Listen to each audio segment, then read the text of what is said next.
Mga kapanda, alam niyo ba kung bakit nakakapagod mag-drive sa Pilipinas? Hindi dahil sa traffic, kundi dahil minsan, yung kalaban mo sa kalsada, hindi kotse, attitude. Kaya bago tayo magsimula, mga kapanda, subscribe muna kayo sa channel natin.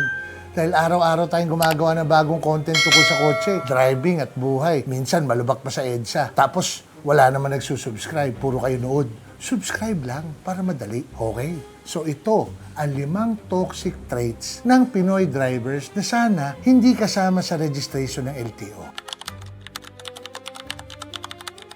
Number 1, signal light na pang-closure. Ginagamit lang kapag naka-move on na yung sasakyan. Lumiko muna tsaka magsisignal. Parang ex mo. Saka lang nagpapaliwanag kapag may bago na. Number 2, konting siwang, sariling lane na. Kapag may isang dangkal na space, papasukin pa. Hindi ka driver. Ikaw ay karayom na naghahanap ng butas sa traffic. Tapos kapag nabangga, sasabihin, "Boss, nakita ko naman kasya kasi." Oo, kasya. Sa imagination mo, pare. Tapos wala kang pambayad. Number 3, busina as a love language. Green light pa lang, kalahating segundo, bubusinahan ka na. Hindi pa nga nakakauwi yung kaluluwa ng red light, galit na galit ka na. Relax lang, boss. Hindi porket may busina ka, may karapatan ka ng maging alarm clock ng buong barangay. Number 4, counterflow confidence. Yung lane mo traffic, kaya lilipat ka pa sa kasalubong. Ang tapang mo naman.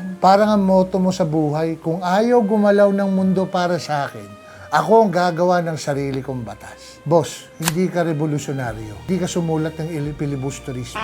Ikaw ay road hazard. Tanda mo yun. Number 5, main character syndrome. Lahat tayo nagmamadali. Lahat may pupuntahan. Pero yung iba, akala mo may final episode sila sa Netflix. Pwede mo naman i-replay, di ba? Bawal malate, bawal maipit, bawal maghintay. Lahat ng tao, extra lang sa eksena nila. Pero ito ang masakit na katotohanan, mga kapanda. Kapag maraming Pinoy nasa ibang bansa, marunong naman sumunod, humihinto sa pedestrian lane, hindi basta sumisingit, hindi nagka-counterflow, hindi ginagawang suggestion ng speed limit, sumusunod sa lane. So ibig sabihin, kaya natin. Ang problema ng marami sa atin, sumusunod lang kapag may multa, may camera, o may enforcer. Minsan nga may enforcer, naaway pa eh. Pero ang tunay na disiplina, hindi dapat nakadepende sa takot. Dapat nakadepende sa respeto. Respeto sa batas. Respeto sa kapwa driver. Respeto sa pedestrian. Respeto sa sarili mong buhay. Kaya ako si King Panda, at tandaan nyo, hindi mo kailangan ng luxury car para maging maayos na driver. Kailangan mo lang ng utak, pasensya, at konting hiya sa katawan. Panoorin niyo pa ibang video si King Panda para mas marami tayong matutunan tungkol sa kotse, kalsada at buhay. Dahil dito sa King Panda, hindi lang tayo nagre-review ng sasakyan, nagre-review din tayo ng ugali.